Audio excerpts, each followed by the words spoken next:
सभी बहनों को राम राम। हमने पिछली कथा में सुना सावित्री ने धर्मराज से प्रश्न किया कि सबसे पहले लक्ष्मी माँ की पूजा किसने की। तो धर्मराज ने बताया भाई अलग अलग नाम पड़े। स्वर्ग में स्वर्ग लक्ष्मी के नाम से करी इंद्र ने पूजा, पाताल में नाग लक्ष्मी के नाम से करी, और राजभवनों में राज्य लक्ष्मी के, और घर घर में गृह लक्ष्मी के रूप में लक्ष्मी माँ की पूजा हुई है। तो फिर जब स्वर्ग को छोड़ के चली गई तो दुर्वासा ऋषि ने श्राप दे दिया था इंद्र को, तो लक्ष्मी छोड़ के और स्वर्ग को चली गई थी बैकुंठ लोक में। अब वो दुर्वासा का हमने प्रश्न कथा में सुना था, भाग्य जो कथा आती है उसका प्रश्न सुनते हैं। पुरंदर, तुम जो यह विषय पूछ रहे हो उसे मैं गुरु के मुख से सुन चुका हूँ। दुर्वासा ऋषि ने कहा। ब्रह्मण मुनिवर दुर्वासा का यह वचन सुनकर देवराज इंद्र वितराग हो गए। प्रतिदिन उनके हृदय में वैराग की भावना बढ़ने लगी। मुनि के स्थान से चलकर वे अपने भवन पर पहुंचे। उस समय उन्होंने देखा कि उनकी अमरावती पूरी दैत्यों और असुरों से भली भांति भरी हुई है। दुर्वासा ऋषि ने भगवान दुर्वासा ऋषि वैकुंठ धाम में गए थे, तो भगवान विष्णु ने उनको एक पारिजात फूल गिफ्ट के रूप में दिया। जब रास्ते में इंद्र मिला तो उन्होंने खुश होकर वही पारिजात पुष्प इंद्र को दे दिया। इंद्र ने उसका अपमान कर दिया और अपने ऐरावत हाथी के मस्तक पर रख दिया। इससे दुर्वासा ऋषि क्रोधित हो गए थे, तो उसने इंद्र को श्राप दे दिया था। तो अब इंद्र फिर रोने लगा, गिड़गिड़ाने लगा। तो दुर्वासा ऋषि ने फिर उनको थोड़ा ज्ञान उपदेश किया। तो उससे जब वो फिर गया है अपने अमरावती में, तो वहाँ पे राक्षसों ने स्वर्गलोक पे युद्ध छेड़ दिया था, युद्ध कर दिया स्वरूप। नारद जी ने पूछा, भगवान श्री महालक्ष्मी भगवान नारायण की प्रिया होकर सदा बैकुंठ में विराजती है। उन सनातनी देवी को बैकुंठ की अधिष्ठात्री देवी कहा गया है। पूर्व काल में भगवान नारायण की बात सत्य करने के लिए इन देवी ने पृथ्वी पर आकर समुद्र की कन्या होने का प्रस्ताव स्वीकार कर लिया था।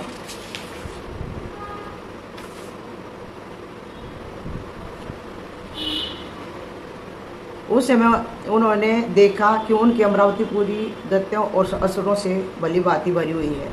उस पुरी में रहने वाले सब देवता भय से व्याकुल हैं। सारी परिस्थिति विषम दृष्टिगोचर हो रही थी। कहीं किसी के भाई बंधु नहीं थे, तो कहीं किसी के माता पिता और स्त्री ने ही उसका साथ छोड़ दिया था। वहाँ अत्यंत खलबली मची हुई थी। सब और शत्रु ही शत्रु दिखाई देते थे। ऐसी स्थिति देखकर देवराज इंद्र बृहस्पति के पास चले गए। उस समय शक्तिशाली बृहस्पति जी मंदाकिनी के तट पर विराजमान होकर परब्रह्म परमात्मा का ध्यान करते हुए देवराज इंद्र के दृष्टिगोचर हुए। फिर देखा तो वे गंगा के जल में पूर्व मुख खड़े होकर सूर्य का अभिवादन कर रहे थे। उनके नेत्रों में हर्ष के आंसू भरे थे। उनका शरीर पुलकित था। वे अत्यंत आनंदित थे। वे परम श्रेष्ठ गांभीर्य संपन्न धर्मात्मा, श्रेष्ठ पुरुषों से सेवित, बंधु वर्ग में आदरणीय, भातृ समुदाय में ज्येष्ठ तथा देव शत्रुओं के लिए अनिष्टकारी गुरुवर बृहस्पति जी मंत्र का जप कर रहे थे। देवराज एक पैर तक उन्हें देखते रह गए। तत्पश्चात उन्हें ध्यान से उपरत देखकर प्रणाम किया। फिर वे गुरुदेव के चरण कमलों में मस्तक झुकाकर उच्च स्वर से रोने लगे। तदंतर दुर्वासा जी के द्वारा दिए गए शाप के संबंध की सारी बातें इंद्र ने बृहस्पति जी को बताई। इंद्र की सारी बातें सुनकर परम बुद्धिमान एवं वक्ताओं में श्रेष्ठ बृहस्पति जी ने इस प्रकार कहा। बृहस्पति जी बोले, सुरश्रेष्ठ, मैं सब कुछ सुन चुका हूँ, तुम विषाद मत करो, मेरी बात सुनो। नैतिज्ञ पुरुष विपत्ति के अवसर पर कभी भी घबराता नहीं है, क्योंकि यह विपत्ति और संपत्ति श्रम साध्य है। इसे नश्वर कहा जाता है। यह संपत्ति और विपत्ति अपने ही पूर्व जन्म में किए हुए कर्म का फल है। उसी के अधीन होकर स्वयं कर्ता फल भोगता है। प्राय संपूर्ण प्राणियों के लिए प्रत्येक जन्म में यही शाश्वत नियम है। चक्कर की भांति वह सदा घूमता रहता है। फिर इस विषय में चिंता किस बात की, शुभ हो अथवा अशुभ, जिस किसी प्रकार के अपने कर्म फल को भोगने के लिए ही पुरुष शरीर प्राप्त करता है। करोड़ों कल्प क्यों ना बीत जाए, किंतु बिना भोग किए कर्म का अंत नहीं होता। अतएव शुभ अशुभ कर्म का फल भोगना अनिवार्य है। इस प्रकार की बातें परमात्मा भगवान श्री कृष्ण ने ब्रह्मा जी को संबोधित करके श्याम वेद की शाखा में स्पष्ट की है। किए हुए संपूर्ण कर्मों का भोग शेष रह जाने पर कर्म अनुसार प्राणियों का भारतवर्ष में अथवा कहीं अन्यंतर जन्म होता है। करोड़ों जन्मों के लिए किए हुए कर्म प्राणी के पीछे लगे रहते हैं। पुरंदर छाया की भांति वे बिना भोगे अलग नहीं होते। काल, देश और पात्र के भेद से कर्मों में न्यूनता और अधिकता हुआ ही करती है। जिस प्रकार कौशल, कुंभकार, दंड, चक्र, शराब और भ्रमण द्वारा क्रमशः मिट्टी से सुंदर घटक का निर्माण कर लेता है, उसी प्रकार विधाता कर्म सूत्र से प्राणियों का फल प्रदान करते हैं। अतः देवराज जिनकी आज्ञा से इस जगत की सृष्टि हुई है, उस भगवान नारायण की तुम उपासना करो। वे प्रभु त्रिलोकी में विधाता के विधाता, रक्षक के रक्षक, सृष्टा के सृष्टा, संहर्ता के संहारकर्ता तथा काल के भी काल हैं। जो पुरुष महान विपत्ति के अवसर पर उन भगवान मधुसूदन का स्मरण करता है, उसके लिए उस विपत्ति में भी संपत्ति की ही भावना उत्पन्न हो जाती है। ऐसा भगवान शंकर ने आदेश दिया है। नारद इस प्रकार कहकर तत्वज्ञानी बृहस्पति जी ने देवराज इंद्र को हृदय से लगा लिया और शुभ आशीर्वाद देकर उन्हें पूर्ण रूप से सारी बातें समझा दी। यहाँ पे हमारा 39 और 40 अध्याय संपन्न हुआ। भगवान नारायण आगे कहते हैं, नारद तदंतर भगवान श्री हरि का ध्यान करके देवराज इंद्र ने बृहस्पति जी को आगे करके संपूर्ण देवताओं के साथ ब्रह्मा की सभा के लिए प्रस्थान किया। वे शीघ्र ही वहाँ पहुँच गए। सबको ब्रह्मा के दर्शन हुए। इंद्र और बृहस्पति सहित समस्त देवताओं ने उनके चरणों में मस्तक झुकाया। तत्पश्चात देव गुरु बृहस्पति जी ने ब्रह्मा जी को सारा वृत्तांत कह सुनाया। उनकी बात सुनकर ब्रह्मा जी हंस पड़े। उन्होंने देवराज से कहा, ब्रह्मा जी बोले, वत्स, तुम मेरे वंशज हो, तुम्हें उत्तम बुद्धि प्राप्त है, मेरे परपोत्र हो। बृहस्पति जी तुम्हारे गुरु हैं और तुम स्वयं भी देवताओं के स्वामी हो। परम प्रतापी विष्णु भगत दक्ष प्रजापति तुम्हारे माता में है। भला जिनके तीनों कुल ऐसे पवित्र हो, वह सुयोग्य पुरुष अहंकार क्यों करे? जिसकी माता परम पतिव्रता, पिता शुद्ध स्वरूप और माता में एवं मातुल जितेंद्रिय हो, वह व्यक्ति अहंकारी क्यों बन जाए? क्योंकि यदि पिता, माता, मैं और गुरु ये तीन दोषी हों तो इन्हीं के दोष से संपन्न होकर पुरुष भगवान श्री हरि का द्रोही बन सकता है। यह निश्चित है। सर्व अंतरात्मा भगवान श्री हरि संपूर्ण प्राणियों के शरीर में विराजमान रहते हैं। उनके देह से निकल जाने पर उसी क्षण प्राणी सब बन जाता है। वे स्वामी हैं और हम सब लोग उनके अनुचर हैं। मैं प्राणियों के शरीर में इंद्रियों का स्वामी मन होकर रहता हूँ। शंकर ज्ञान का रूप धारण करके रहते हैं। विष्णु के प्राणों की अधिष्ठात्री देवी भगवती श्री राधा प्रकृति के रूप में विराजमान रहती है। बुद्धि को साध्वी दुर्गा का रूप माना गया है। निद्रा और क्षुधा आदि ये सभी भगवती प्रकृति की कलाएं हैं। आत्मा का जो बुद्धि में प्रतिबिंब है वही जीव है। उसी ने इस भोग शरीर को धारण कर रखा है। जब शरीर का स्वामी आत्मा देह से निकल कर जाने लगता है, तब ये सब भी तुरंत उसी के साथ साथ चल पड़ते हैं। जैसे रास्ते में वर के आगे चलने पर सभी बराती सज्जन उसका अनुसरण करते हैं। मैं शिव, शेषनाग, विष्णु, धर्म एवं महाविराट तथा तुम सब लोग, ये सब जिनके अंश और भगत हैं, उन्हीं भगवान श्री कृष्ण के निर्माल्य रूप पुष्प का तुमने अपमान कर दिया। भगवान शिव ने जिस पुष्प से उन श्री हरि के चरण कमलों की पूजा की थी, वही पुष्प सौभाग्यवश मुनिवर दुर्वासा की कृपा से तुम्हें प्राप्त हुआ था, परंतु तुमने उसका सम्मान नहीं किया। भगवान श्री कृष्ण के चरण कमल से चयुत पुष्प जिसके मस्तक पर स्थान पाता है, वह सौभाग्यशाली व्यक्ति संपूर्ण देवताओं में प्रधान माना जाता है और उसी की पहले पूजा की जाती है। हाँ, बलवान दुदेव ने तुमने ठग लिया है। इस समय भगवान श्री कृष्ण के निर्माल्य का परित्याग करने से रोष में आकर भगवती श्री देवी तुम्हारे पास से चली गई है। अब तुम मेरे तथा बृहस्पति के साथ बैकुंठ में चलो, मैं वर देता हूँ। अतः तुम वहाँ लक्ष्मीकांत भगवान श्री हरि की सेवा करके लक्ष्मी को अवश्य प्राप्त कर लोगे। नारद इस प्रकार कहकर ब्रह्मा जी संपूर्ण देवताओं को साथ ले बैकुंठ पधार गए। वहाँ जाने पर उन्हें परब्रह्म सनातन भगवान श्री हरि के दर्शन हुए। उस समय वे तेज पुंज प्रभु अपने ही तेज से प्रकाशित हो रहे थे। उनका श्री विग्रह ऐसा जान पड़ता था मानो ग्रीष्म ऋतु के मध्याह्न कालिक असंख्य सूर्य एक साथ चमक रहे हों। वे आदि मध्य और अंत से रहित लक्ष्मीकांत भगवान श्री हरि शांत रूप में विराजमान थे। वे चार भुजा वाले पार्षदों से और भगवती सरस्वती से युक्त थे। चारों वेदों सहित भगवती गंगा भक्ति प्रदर्शित करती हुई उनके पास विराजमान थी।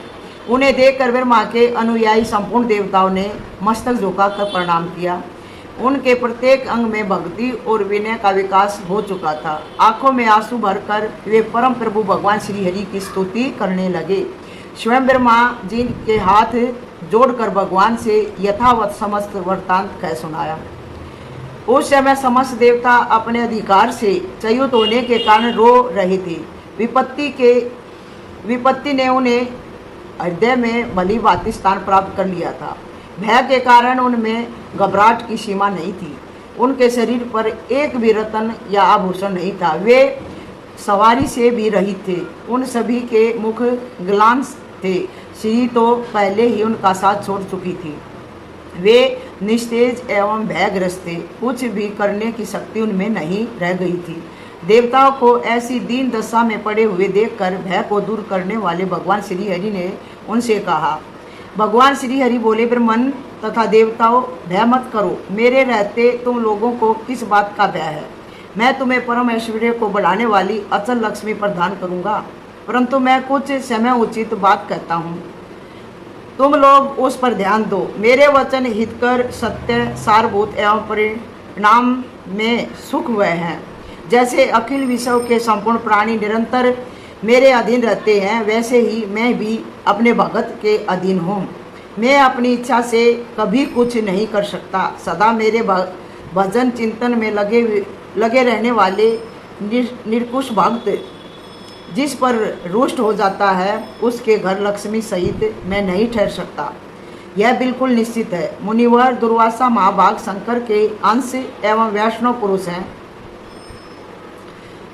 मुनिवर दुर्वासा महाभाग शंकर के अंश हैं और वैष्णव पुरुष हैं। उनके हृदय में मेरे प्रति अटूट श्रद्धा भी है।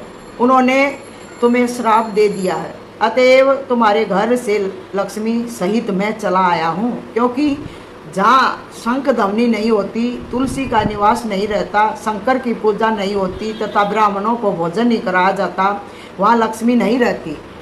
ब्रह्मण्य तथा देवताओं, जिस स्थान पर मेरे भक्तों की निंदा होती है, वहाँ रहने वाले महालक्ष्मी के मन में अपार क्रोध उत्पन्न हो जाता है। अतः वे सब उस स्थान को छोड़कर चल देते हैं। जो मेरी उपासना नहीं करता तथा एकादशी और जन्माष्टमी के दिन अन्न खाता है, उस मूर्ख व्यक्ति के घर में भी लक्ष्मी चली जाती है। उस मूर्ख व्यक्ति के घर से भी लक्ष्मी चली जाती है। जो मेरे नाम का तथा अपनी कन्या का विक्रय करता है एवं जहाँ अतिथि भोजन नहीं पाता, उस घर को त्याग कर मेरी प्रिया लक्ष्मी अनियंतर चली जाती है। जो ब्राह्मण पुंसली के उदर से उत्पन्न हुआ है अथवा पुंसली का पति है, उसे महापापी कहा गया है। उसके घर लक्ष्मी नहीं ठहर सकती। जो ब्राह्मण बैल जोतता है, वह कमलाल्या भगवती लक्ष्मी का प्रेम भाजन नहीं हो सकता। अतः उसके यहाँ से भी लक्ष्मी चली जाती है। जो अशुद्ध हृदय, क्रूर, हिंसक और निंदक है, उस ब्राह्मण के हाथ का जल पीने में भगवती लक्ष्मी डरती है। अतः उसके घर से भी वे चल देती है। जो शूद्रों से यज्ञ कराता है, कायर व्यक्तियों का अन्न खाता है, निष्प्रयोजन तृण तोड़ता है, नखों से पृथ्वी को कुरेदता रहता है, जो निराशवादी है, सूर्य उदय के समय भोजन करता है, दिन में सोता और मैथुन करता है, और जो सदाचारहीन है, ऐसे मूर्खों के घर से मेरी प्रिया लक्ष्मी चली जाती है। जो अल्पज्ञानी व्यक्ति भीगे पैर अथवा नंगा होकर सोता है तथा निरंतर बेसिर पैर की बातें बकता रहता है, उसके घर से साध्वी लक्ष्मी चली जाती है। जो व्यक्ति नंगा होकर सोता तथा निरंतर बेसिर और पैर की बातें बकता रहता है, उस घर से भी साध्वी लक्ष्मी चली जाती है। इसलिए कम बोलना चाहिए। जो सिर पर तेल लगाकर उसी से दूसरे के अंग को स्पर्श करता है, अर्थात अपने सिर का तेल दूसरे को लगाता है तथा अपनी गोद में बाजा लेकर उसे बजाता है, उसके घर से रुष्ट होकर लक्ष्मी चली जाती है। उसके घर से रुष्ट होकर लक्ष्मी चली जाती। जो द्विज व्रत, उपवास, संध्या और विष्णु भक्ति से हीन है, उस अपवित्र पुरुष के घर से भी मेरी प्रिया लक्ष्मी चली जाती है। जो ब्राह्मणों की निंदा तथा उनसे द्वेष करता है, जीवों की सदा हिंसा करता है और दया रहित है, उसके घर से जगजननी लक्ष्मी चली जाती है।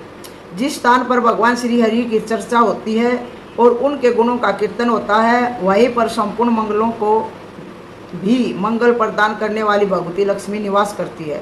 पिता में जहाँ भगवान श्री कृष्ण का तथा उनके भक्तों का यश गाया जाता है, वही उनकी प्राण प्रिया भगवती लक्ष्मी सदा विराजती है। जहाँ शंख ध्वनि होती है तथा शंख, शालिग्राम, तुलसी इनका निवास रहता है एवं उनकी सेवा, वंदना और ध्यान होता है, वहाँ लक्ष्मी सदा विद्यमान रहती है। जहाँ शिवलिंग की पूजा और पवित्र कीर्तन तथा दुर्गा पूजन एवं कीर्तन होता है, वहाँ कमलालय लक्ष्मी निवास करती है।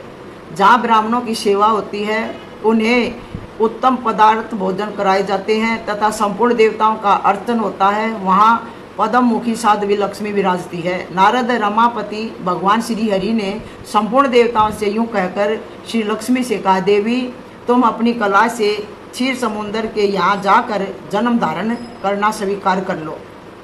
इस प्रकार लक्ष्मी से कहने के पश्चात उन जगत प्रभु ने पुण्य ब्रह्मा से कहा, पद्मज तुम समुद्र का मंथन करो, उससे लक्ष्मी प्रकट होगी, तब उन्हें देवताओं को सौंप देना। मुने यूँ अपना प्रवचन समाप्त करके कमलाकांत भगवान श्री हरि अंतपुर में चले गए। देवता उसी क्षण क्षीर सागर की ओर चल पड़े। वहाँ सभी देवता और दानव एकत्रित हुए। मंदराचल पर्वत को मंथन काष्ठ, कच्छप को पातर तथा शेषनाग को मंथन की रस्सी बनाकर वे क्षीर समुद्र को मथने लगे। फलस्वरूप धन्वंतरी, वैद्य, अमृत, उच्चई सर्वा घोड़ा, विविध रतन, हाथियों में रतन, ऐरावत, लक्ष्मी, सुदर्शन चक्र तथा वनमाला, ये अमूल्य पदार्थ उन्हें प्राप्त हुए। मुने उस समय भगवान विष्णु में अपार श्रद्धा रखने वाली साध्वी श्री लक्ष्मी ने क्षीरशायी सर्वेश्वर श्री हरि के गले में वनमाला पहना दी। फिर देवता ब्रह्मा और शंकर के पूजा एवं सतमन करने पर उन्होंने देवताओं के भवन पर केवल दृष्टि फैला दी। इतने में ही देवताओं ने दुर्वासा मुनि के श्राप से मुक्त होकर दैत्यों के हाथ में गए हुए अपने राज्य को प्राप्त कर लिया। नारद यूँ महालक्ष्मी की कृपा से वर पाकर वे परम सुखी हो गए। इस प्रकार महालक्ष्मी का संपूर्ण श्रेष्ठ उपाख्यान मैंने बतला दिया। इस सारभूत उपाख्यान के प्रभाव से समस्त सुख प्राप्त हो जाते हैं। अब पुण्य तुम क्या सुनना चाहते हो? नारद जी ने कहा, प्रभु मैं भगवान श्री हरि का मंगलमय गुणवान वर्णन, उत्तम ज्ञान तथा भगवती लक्ष्मी का अभीष्ट उपाख्यान सुन चुका। अब आप ध्यान और स्तोत्र का प्रसंग बताने की कृपा कीजिए। भगवान नारायण कहते हैं, नारद, प्राचीन समय की बात है, देवराज इंद्र ने क्षीर समुद्र के तट पर तीर्थ में स्नान किया, 2 स्वच्छ वस्त्र पहने, एक कलश स्थापित किया और 6 देवताओं की पूजा की। वे 6 देवता हैं गणेश, सूर्य, अग्नि, विष्णु, शिव और दुर्गा। इन देवताओं की गंध, पुष्प आदि उपचारों से भक्तिपूर्वक भली भांति पूजा करने के पश्चात इंद्र ने परम ऐश्वर्य स्वरूपिणी भगवती महालक्ष्मी का आवाहन किया। अपने पुरोहित बृहस्पति तथा ब्रह्मा जी के बताए अनुसार पूजा संपन्न की। मुने उस समय उस पवित्र देश में अनेक मुनिगण, ब्राह्मण समाज, गुरुदेव श्री हरि देव वृंद तथा आनंद में ज्ञान स्वरूप भगवान शंकर विराजमान थे। नारद देवराज ने पारिजात का चंदन चर्चित पुष्प लेकर भगवती महालक्ष्मी का ध्यान किया और उनकी पूजा की। पूर्व काल में भगवान श्री हरि ने ब्रह्मा जी को जो ध्यान बतलाया था, उसी श्याम वेदोक्त ध्यान से इंद्र ने भगवती का चिंतन किया। मैं वह ध्यान तुम्हें बताता हूँ, सुनो। परम पूज्या भगवती महालक्ष्मी सशस्त्र दल वाले कमल की कर्णिकाओं पर विराजमान है। उनकी उत्तम कांति शरद पूर्णिमा के करोड़ों चंद्रमाओं की शोभा को हरण कर लेती है। ये परम साध्वी देवी स्वयं अपने तेज से प्रकाशित हो रही है। इन परम मनोहर देवी का दर्शन पाकर मन आनंद से खिल उठता है। ये मूर्तिमती होकर संतत सुवर्ण को शोभा को धारण किए हुए हैं। रतन में भूषण की छवि बढ़ा रही है। इन्होंने पीताम्बर पहन रखा है। इन प्रसन्न वंदन वाली भगवती महालक्ष्मी के मुख पर मुस्कान छा रही है। ये सदा युवा अवस्था से संपन्न रहती हैं। इनकी कृपा से संपूर्ण संपत्तियां सुलभ हो जाती हैं। ऐसी कल्याण स्वरूपिणी भगवती महालक्ष्मी की मैं उपासना करता हूँ। नारद इस प्रकार ध्यान करके ब्रह्मा जी के आज्ञा अनुसार 16 प्रकार के उपचारों से देवराज इंद्र ने असंख्य गुणों वाली उन भगवती महालक्ष्मी की पूजा की। प्रत्येक वस्तु को भक्ति पूर्वक मंत्र पढ़ते हुए विधि के साथ समर्पण किया। अनेक प्रकार की उत्तम वस्तुएं प्रचुर मात्रा में उपस्थित की। पूजा के मंत्र इस प्रकार हैं। भगवती महालक्ष्मी जो अमूल्य रत्नों का सार है और विश्वकर्मा जिनके निर्माता हैं, ऐसा यह विचित्र आसन स्वीकार कीजिए। कमलाले इस शुद्ध गंगाजल को सब लोग मस्तक पर चढ़ाते हैं। सभा को इसे पीने की इच्छा लगी रहती है। पाप रूपी ईंधन को जलाने के लिए यह अग्नि स्वरूप है। आप इसे पाद्य रूप से स्वीकार करें। पद में वासनी, शंख में पुष्प, चंदन, दुर्वा आदि श्रेष्ठ वस्तुएं तथा गंगाजल रखकर अर्ध प्रस्तुत है। इसे ग्रहण कीजिए। श्री हरि प्रिय, यह उत्तम गंध वाले पुष्पों से सुवासित तेल तथा सुगंध पूर्ण आमल की चूर्ण शरीर की सुंदरता बढ़ाने का परम साधन है। आप इस स्नान उपयोगी वस्तु को स्वीकार करें। देवी इन कपास तथा रेशम के सूत्र से बने हुए वस्त्रों को आप ग्रहण कीजिए। देवी, यह भूषण रतन और सुवर्ण का विकृत रूप है। इसे धारण करने से शरीर की शोभा अतिशय बढ़ जाती है। यह संपूर्ण सुंदरता का परम कारण है। पहनते ही शोभा निरख उठती है। अतः परम सुशोभित होने के लिए आप इसे ग्रहण कीजिए। श्री कृष्ण कांते वृक्ष का रस सूख कर इस रूप में परिणित हो गया है। इसमें सुगंधित द्रव्य मिला दिए गए हैं। ऐसा यह पवित्र धूप स्वीकार कीजिए। देवी सुखदायी एवं सुगंधित युक्त यह चंदन सेवा में समर्पित है। स्वीकार करे। सुरेश्वरी, जो जगत के लिए चक्षु स्वरूप है, जिसके सामने अंधकार टिक नहीं सकता तथा जो सुख स्वरूप है, ऐसे इस प्रज्वलित दीप को स्वीकार कीजिए। देवी, यह नाना प्रकार का उपहार स्वरूप निवेद अत्यंत स्वादिष्ट है। इसमें विविध रस भरे हैं। स्वीकार कीजिए। देवी, अन्न को ब्रह्म स्वरूप माना गया है। प्राण की रक्षा इसी पर निर्भर है। तुष्टि और पुष्टि प्रदान करना इनका सहज गुण है। आप इसे ग्रहण कीजिए। महालक्ष्मी, यह उत्तम पकवान चीनी और घृत से युक्त एवं भृंग हनी चावलों से तैयार है। इसे आप स्वीकार कीजिए। देवी, शर्करा और घृत में सिद्ध किया हुआ परम मनोहर एवं स्वादिष्ट स्वास्तिक नामक निवेद है। इसे आपकी सेवा में समर्पित किया है। स्वीकार करिए। अच्युत प्रिय, ये अनेक प्रकार के सुंदर पके हुए फल हैं तथा सुरभि गो के सतन से निकाला हुआ मृत्युलोक के लिए अमृत स्वरूप परम सुस्वादु दुग्ध है। इन पदार्थों को ग्रहण कीजिए। देवी, ईख के स्वाद भरे रस को अग्नि पर पकाकर बनाया गया यह गुड़ है। इसे स्वीकार कीजिए। देवी, जो गेहूँ आदि के चूर्ण से तैयार किया हुआ यह मिष्ठान है। गुड़ और घृत के साथ अग्नि पर यह सिद्ध किया गया है। इसे आप स्वीकार करें। धान्य के चूर्ण से बनाए गए स्वास्तिक आदि चिन्हों से युक्त इस पक्का अन्न को भक्तिपूर्वक आपकी सेवा में समर्पित किया है, स्वीकार कीजिए। कमले शीतल वायु प्रदान करने वाला यह व्यंजन तथा स्वच्छ चवर उष्काण के लिए परम सुखदायी है, इसे ग्रहण कीजिए। यह उत्तम तांबूल कपूर आदि सुगंधित वस्तुओं से सुवासित एवं जीवा को स्फूर्ति प्रदान करने वाला है, इसे आप स्वीकार कीजिए। देवी प्यास को शांत करने वाला अत्यंत शीतल सुवासित एवं जगत के लिए जीवन स्वरूप यह जल स्वीकार कीजिए। देवी विविध ऋतुओं के पुष्पों से गुथी हुई असीम शोभा की आश्रय तथा देवराज के लिए भी परम प्रिय इस माला को स्वीकार करे।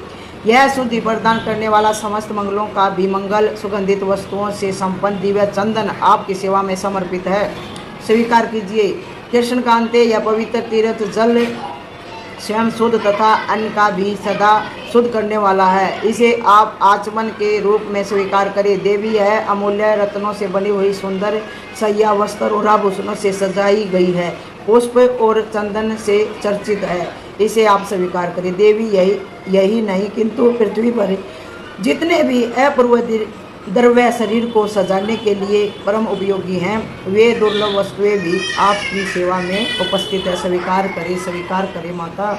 ये तो बहुत बड़ा हो जाएगा, बड़ा। बस यहीं पे विराम देते आज की कथा को, और आगे की कथा कल सुनेंगे। पहले सब बहनों को राम राम।